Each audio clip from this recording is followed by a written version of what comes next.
Hey, welcome to PB Live. Can you can you do the thing that I'm supposed to do with my voice? What am I supposed to do? What is Is that it? Wait, Wait. way off, way off, way off. Oh, I was higher. And then the second one is Oh wow, I almost did it there. It was like raspy and it kind of hurt. It hurts every time I try. Oh, okay. I had it for like a second and then died off there. Um, all right. Well, I'm gonna introduce Gerry. He is a teacher I used to work with at Wish Elementary. He's a music teacher, and he is coming on today to talk to us about music and sound and kind of like what sound is. So right now we were trying to make. I was struggling to do the same note. Let's do the first one that I actually like. Uh, I won't say I nailed it, but I was most competent at making. uh, All yeah, right, you got Jordan, it. you do it.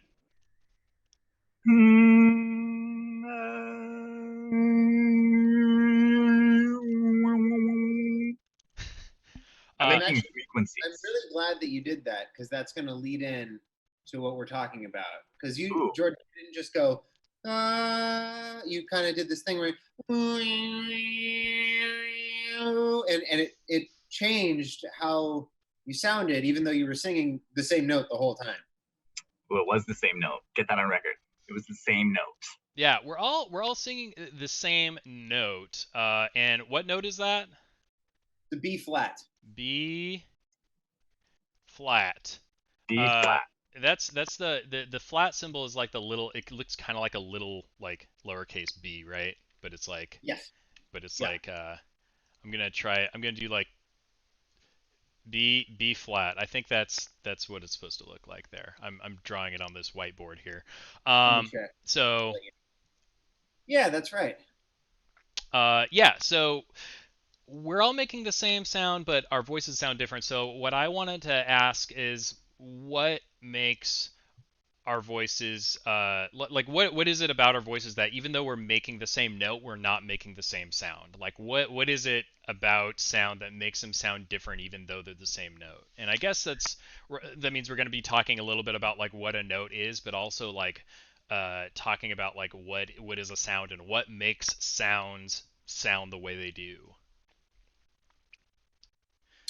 Yeah. Why does the So sound the way it sounds? yeah, sounding off. What makes a sound the way it does while it's creating sound is the metaphorical metaphysical question. I guess it's not a metaphysical. It's just a physical question because the answer's in physics. Yeah. Anyway, Sounds good. so same note that we were singing. This is an octave lower, but obviously when I play it on guitar, sounds different. When I play it on piano, keyboard sounds different, and when I play it on trumpet, I'm sorry to the neighbors, but when I play it on trumpet, It also has a totally different sound, even though every time we would conventionally call that the same note, all a B flat. And there's a lot of reasons for that. It has to do with the shape of our bodies versus the wooden shape of an acoustic guitar versus the brass metal shape of a trumpet. But what it all boils down to is all notes are wavelengths or vibrations. So if we could somehow slow this down, kind of see that that string is It's going like back and forth. wobbling. Yeah, yeah. So But if they're you think vibrations. Are sounds So it's vibrations? like it's wobbling, like the string is like wobbling the air and it's sending like waves, and then it's like all kind of like bouncing around inside of the hollow guitar. Then like that air's bouncing out, and like those vibration waves are coming out of there, and that's what I'm hearing. that's exactly right. Actually, what to even break it down, what you're hearing is the string is vibrating, and that's causing this front wooden piece of the guitar to vibrate with it. Oh, so it's And then actually like the wood that's doing that. You see, I the thought it wood was is like just the string, there. but that makes sense. Because if I were to grab my electric guitar and play it, you'd hear it, but it'd be much quieter. Yeah. And so the wood is pushing the air, and then you're hearing it. But what's interesting is the string's not going to vibrate the exact same every time. You know, there's what we call sub vibrations or harmonics. So the whole string vibrating sounds like this, but simultaneously a little quieter, half the string is vibrating like this, and you hear it get higher. And then also a third of the string is vibrating even quieter, higher. A fourth of the string is vibrating even quieter than that. And hopefully it's coming through, but the Right, sound should right. be. And it's still the same. It's the same. We would say it's the same note and it's the same instrument, but still it's sounding differently. Uh, right. We would say it's the same note, even though we were like going up octaves, right? Yeah, or some of those what I was playing wasn't even a B flat anymore, but the Oh, first okay. two was a B flat and then an octave, another B flat. Hmm. But all of those noises are happening at once when I just do this. It's just those higher ones are quieter. I was exaggerating them so you could hear them, but that it's the combination of the low one and higher ones that makes an acoustic guitar sound like an acoustic guitar, and it's a different combination of low notes and high notes that makes a trumpet sound like a trumpet, or us when we sing sound like a person. So And are lower every notes louder? our lower note, no, the volume of the note has to do with how much air is being pushed, and the pitch of the note has to do with the frequency that air is being pushed. Okay. So So I could play this low note very quiet. I could play this high note very loud. Or I could do the reverse and play the low one really loud, and the high one really quiet. So when you say frequency, does that mean that sounds like frequent? So if it's a wave, does that mean the low notes they have less waves in the wave, and then the higher notes have more waves? Yeah, yeah. So there are waves, and the frequency has to do with how many waves there are a second. Okay. So So the a higher higher notes have like lots and lots and lots of waves. lots of fast waves per second, and a very low note will have maybe just a few. Now, most ones that we hear, um, an an A, which is very close to the B flat, is 440 wavelengths every single second. so I when I made that note, when I went for like a second, that was like 440 roughly waves coming out of my face through the air. Exactly. Was it Yes. Awesome. your face making the sound? My face, yeah. You see, I thought it was just one sound or like one It's wave, like the but it was guitar, actually it was one the wood of the sound, but it guitar was just makes a made out of sound. like all of those waves. I feel so powerful right now. My face can make sound. It is actually your head that is resonating.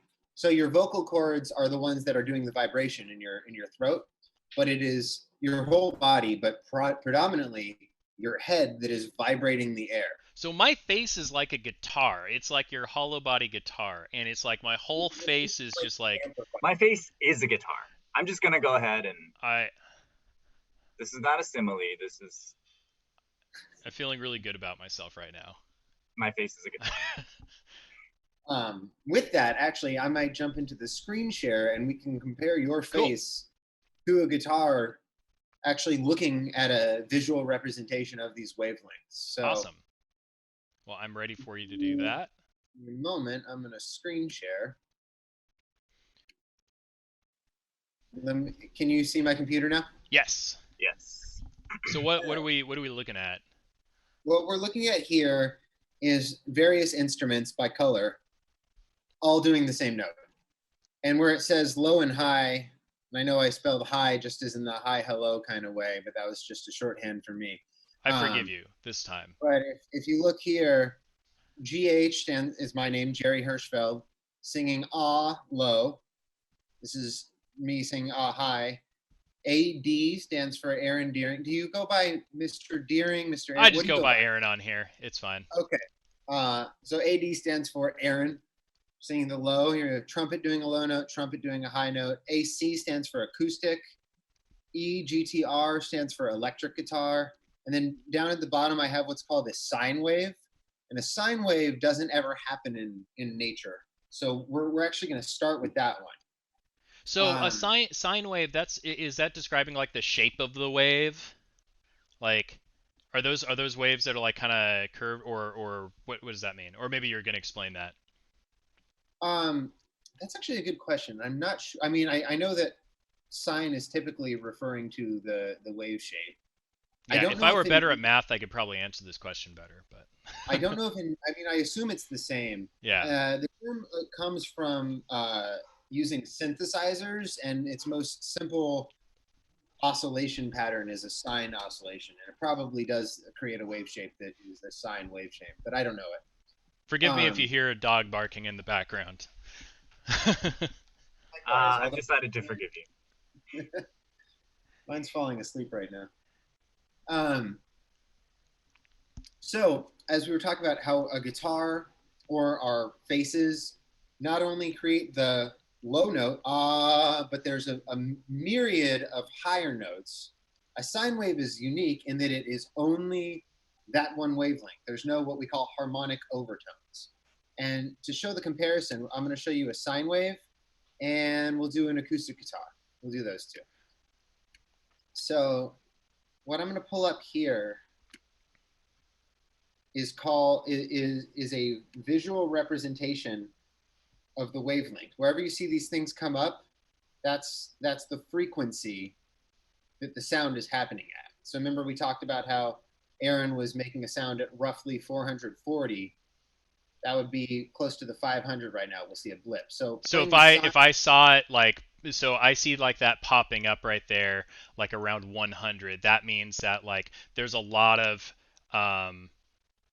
that's like 100 times a second. Like there's 100 waves a second at a pretty high volume there. Is that what that's saying? Exactly. Okay. So if you have a little more than 100 waves a second happening at a high volume, a little over probably like 220 happening at a quiet volume, and nothing else. So I'll play it so you can hear it.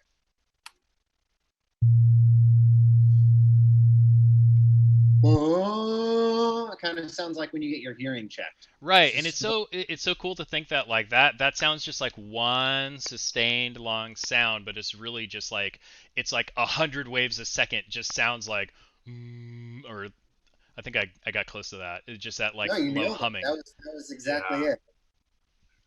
So now I'm going to actually just to show kind of the polar opposite of a sine wave is an electric guitar. So one more time on the sine wave, where we would say there's only this main blip and a tiny little bit more. But if you look over here, this is what an electric guitar would do. You still have that one blip, the same spot that this one has it, but then you have all these other faster frequencies happening simultaneously. So we'll listen to that.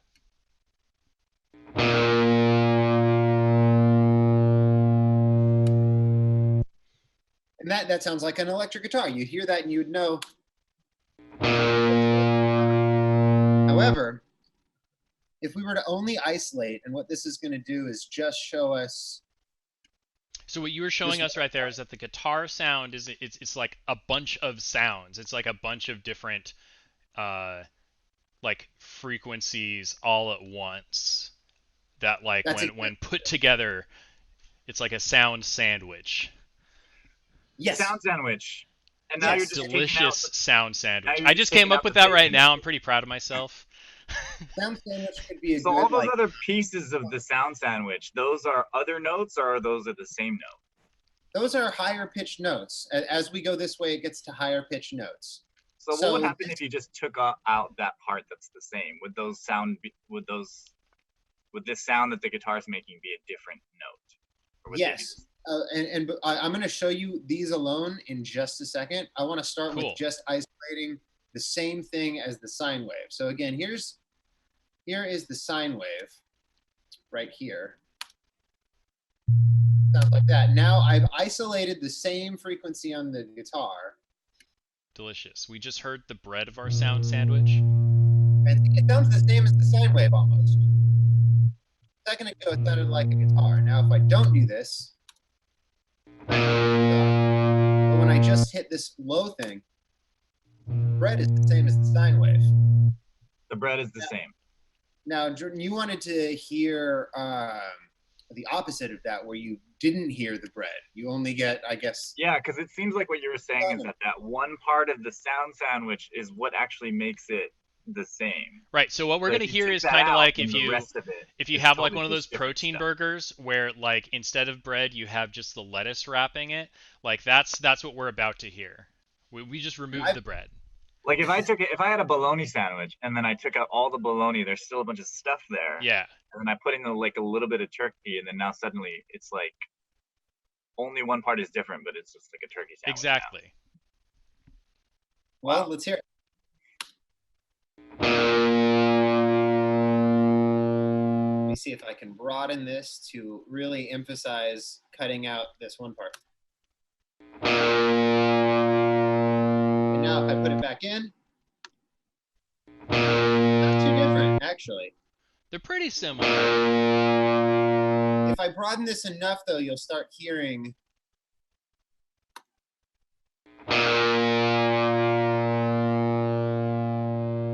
this is without it cut. You hear that low. Mm-hmm. Bring it back.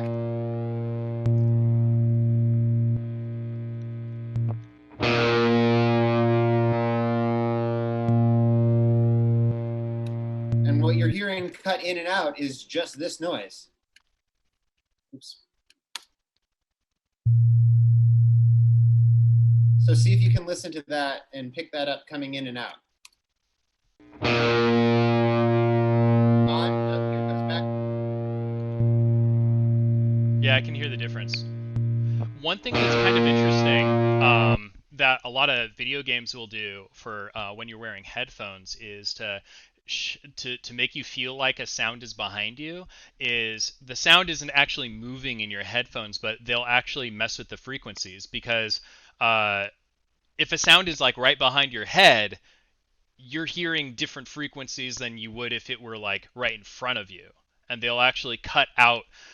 Would they be cutting out the low frequencies in that case, or would they be cutting out the high? Because I know music does this sometimes too, where they really mess with not just like having it switch from one ear to the other, but like they'll actually like I've heard some bands they kind of have things feel like it's kind of panning from behind you. Movies do this too. Like they'll mess with like what frequencies they cut out of it to make it feel like maybe an airplane's flying overhead or something. Yeah, or sometimes it sounds like it's in a really big room, or like sound like they echo.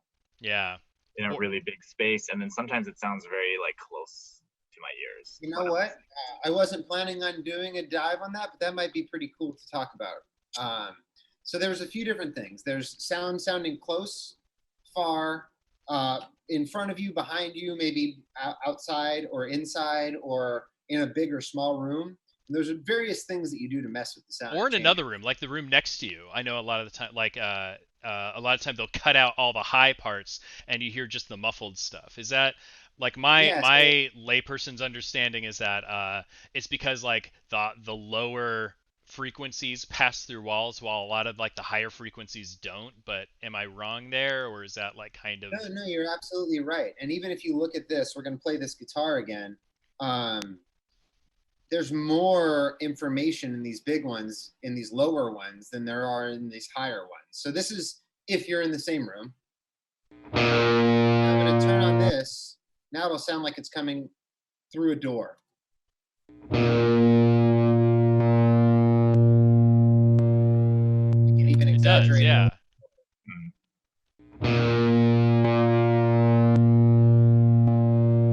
And so that kind of gives the effect of where that sound is coming Yeah, from. it Is sounds it like right? my brother's in his bedroom playing guitar with the door closed when you cut off the highs there. Exactly.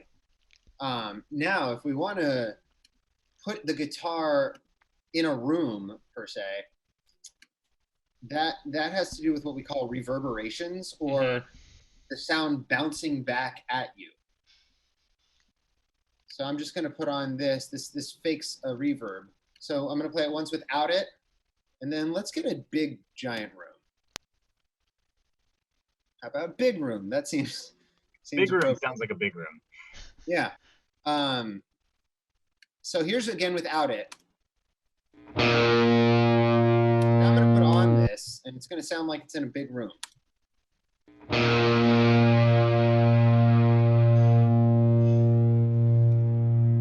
You kind of hear it echo through the room, right? Right. So, Is that because things, when they bounce, you can only tell that they're bouncing if there's lots of space?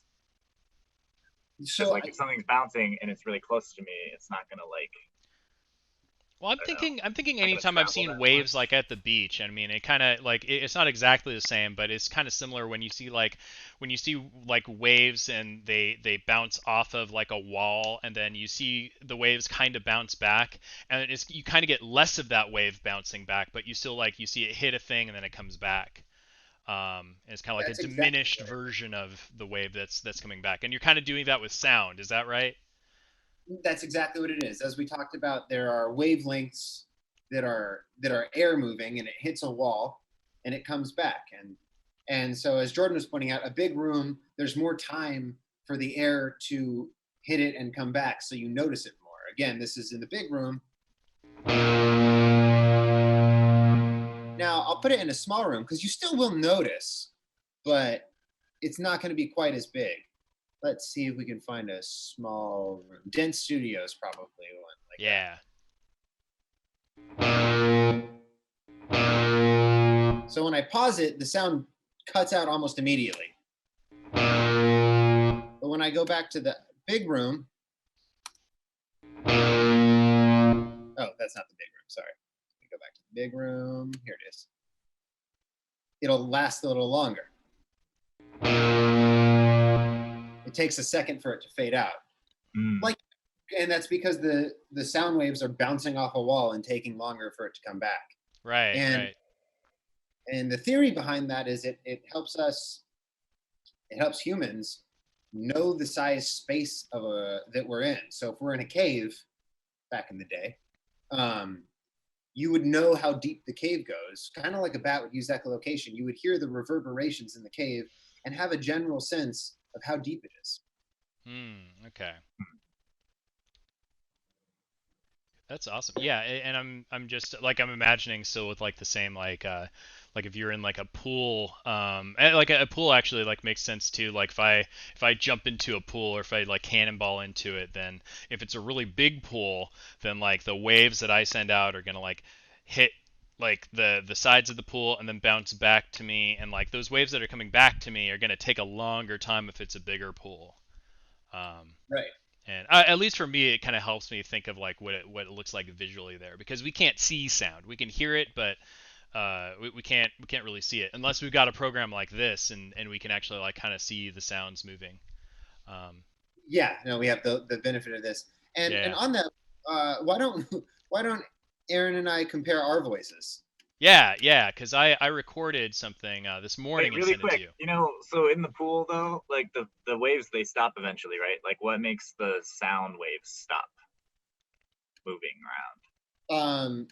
Resistance from air particles. Hmm. So uh, just how if anybody who's watching has ever seen in baseball someone throw a curveball, or if any of you can think of another example that would work with that, what's happening there is air is a bunch of tiny particles, and the baseball is spinning and hitting these air particles, which causes the baseball to curve. Similar thing is happening with the sound, is that it's colliding with more air particles and eventually just runs out. So it just gets tired of smashing into all the air. Exactly. All right. So how about this? How about this? In Star Wars, anytime I've seen a spaceship explode, you just hear like a massive explosion. But there's no air in space, so doesn't this just like torpedo your whole theory? Or if there's no air, does the sound just keep making the sound forever? Like if there's no air in space, explain the sound effects in Star Wars. Like Yeah. if I screamed in space, for example, could anyone hear me? I don't think that there would be any sound. Do either of you actually know the answer to that? No, actually, I don't think there would be. I don't think I there know would be some sound, science yeah. fiction they've actually tried to make it sound like a really muffled, like kind of very low like vibration. Because I do think, but yeah, like sound. As far as I know, Well, I've I never think been it's to like space. I don't think I it think actually it's like travels in space. I think that if there's no water in the pool, you wouldn't have any waves. So if there's no air, then you wouldn't have any waves either. That makes sense. So, uh, I guess everything that I learned from Star Wars is a lie as far as sound effects go. I do want to bring something up though. For anyone who's been underwater, you can hear things underwater. Sound goes through water. You just need any fluid, and what you're hearing underwater is the same thing that's happening in the air, only the water molecules are bouncing off of each other in waves. And that's why things sound a little more muffled in a pool, because it's heavier. So those high frequencies that when I played earlier were a little quieter, these ones, they get stopped by water much more quickly than air would stop them. But these thicker ones, these lower ones, take longer to stop in water, and that's why everything sounds kind of muffled and low pitched underwater. And they probably take longer to travel through the air also. Like, or does that suggest that like through the air, certain frequencies can get further before they just kind of like fall off than like higher frequencies maybe? Yes, certain frequencies will generally travel farther. An interesting phenomenon is that I think sound travels faster in water than it does in air. But I think that has to do with water being more closely packed because it's a liquid as opposed to a gas. Travels faster, but just not as far. Right. Ah, okay, cool. Anyway, let's get to those recordings we did. Okay, so if up here you have on this side where my mouse is, Aaron's singing of an ah, and on this side you have my singing of an ah, and it's us trying to do the same note. And we'll just for your hearing, here's Aaron's alone. Ah. And now here's beautiful. my yeah. So good. Beautiful. So good. Mine alone. So it sounds similar, but we do sound different. There's some notable differences, and I think one thing that I'm noticing, and let's see if we can hear this from Hugh. Mine has a little bit more of a nasally, nosy sound. So here's mine again. And then here's Aaron's. I hear a little more nasal. There's more gluten. It's called gluten. I've got somebody in chat saying you cannot hear any sounds in near empty regions of space. Sound travels through the vibration of atoms and molecules in a medium such as air or water. In space, where there is no air, sound has no way to travel. Thanks for dropping that in there. Whoever said that was fantastic. That was good. That might also support, and I have no basis for this. The you said the sci-fi ones that have a really low muffled noise. I would wonder if there is, not nothing in space, but less molecules to bounce between. If then the lower pitched ones would be able to travel farther because it would be able to hit more of them. Right. I know that part of that is just trying to find a middle ground because sound effects are cool in space battles. So Yeah. Yeah, I think it's all about how like an action movie works. I think some people probably even know that there's no sound in space, but they're just like, we want to make it so that people know that they're in an action movie. Yeah. Like there's like the movie like 2001: A Space Odyssey, which came out before Star Wars, and actually I think it came out before they had like the moon landing or like any type of space exploration. But I think the director just knew that there wasn't a way for sound to travel in space, and Uh-huh. so he just made it so that all of the space scenes were super quiet, and it was really weird for people because they always heard sci-fi movies have actually like weird noises, like it would just be like wee wee wee wee, and A they would lot of just be like different. what's the instrument? Is it theremin that's used in a lot of like Yeah, old that sci-fi? Yeah. yeah. Theremin Yeah. or sometimes a musical saw, which I wish I had on me right You now. do have a theremin. I know that you've demonstrated that for me before. I'm pretty Yeah, sure you have. I'd have Maybe to. we can put a video of the theremin in the notes because Yeah. that thing is very weird. It's Yeah, like yeah. you move your hand and then it changes the way the sound behaves. And that's because the theremin is actually emitting, I think it's radio waves, but some sort of wave, and your hand is interrupting the distance it travels. So it shortens or lengthens it. And so I think one hand has to do with the pitch. I think it's this one. And then this hand has to do with the volume. I might have it Yeah, backwards, but because it's an instrument that you don't actually touch like right. the thing itself. You're just moving your hands around it and it's changing the sound. They're incredibly cool. Yeah, I'll definitely link a video in the. We put all the episodes onto a YouTube page. We'll have it linked on this page. I think we lost the link, but we'll make sure it's there. But in the YouTube notes for that, I'll make sure that that ends up there because it's really cool. Awesome. So Um, yeah, just one more thing on our voices. As I yeah. was pointing out, I felt like mine had a higher, maybe a nasally or more bright timbre. Could you hear that as well? I heard that. Yeah. And if you look again, this one's Aaron's and this one's mine. Aaron's, which is a little darker sounding, stops right here. There's no noise after what looks like about 7,000. Yeah. Mine, it even has a spike around 7,000 and goes all the way almost up to 2,000. And so that is a visual showing of why mine might have a brighter sound.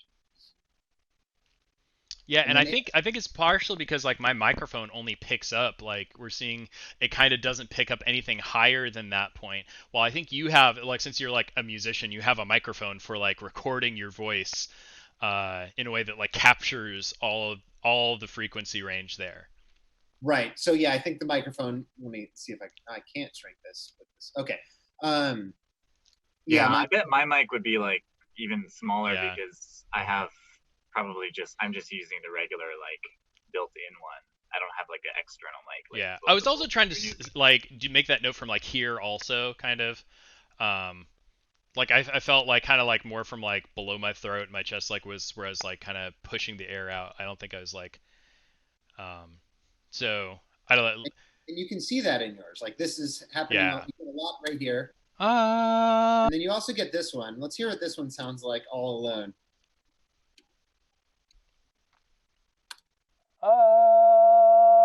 Kind of has that walkie-talkie sound, Yeah. yeah, yeah. and we can swoop and hear it.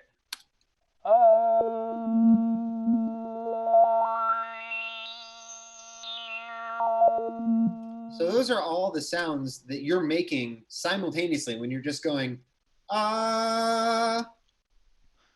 It's like my voice is like made up of a tiny little choir of sine waves all Yes, working that's together. exactly what it is. That's super cool. Super cool. Sine choir. Sine. Are you trying to combine the words choir and sine wave? Sine choir. Sine. Choir. Squire. You're a squire. Awesome. Well, okay. I know it's 1:34, so it's already a bit longer than you committed to hanging out with us.